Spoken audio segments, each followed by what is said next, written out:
গতকাল ত্রিপুরা বিধানসভার অধিবেশন চলাকালীন বক্সনগর কেন্দ্রের যিনি বিধায়ক তফাজ্জল হোসেন তিনি বিজেপির চাটুকারিতা করতে গিয়ে যেইভাবে একটি জাতির বিরুদ্ধে মিথ্যা ভুল তথ্য দিয়ে বিধানসভায় তিনি কথা বলেছেন, এই বক্তব্যের তীব্র প্রতিবাদ এবং নিন্দা জানাচ্ছি।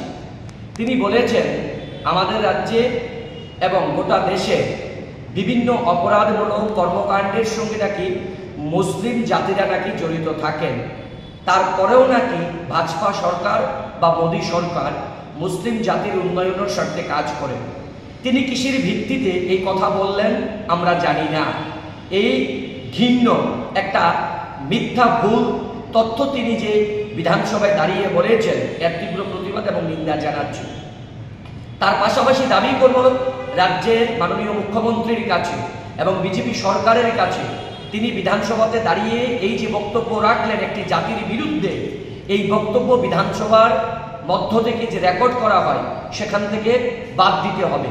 তার পাশাপাশি তফাজ্জল হোসেনের এই ঘৃণ্য বক্তব্যের জন্য গোটা জাতির কাছে তিনি ক্ষমা চাইবেন এবং এই বক্তব্য তিনি উইথড্র করবেন।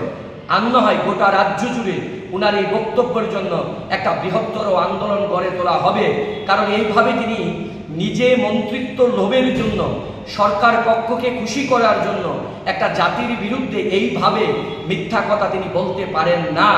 তিনি এই বক্তব্য উইথড্র করবেন, জাতির কাছে ক্ষমা চাইবেন, আমরা ওনার কাছে এটা প্রত্যাশা করি।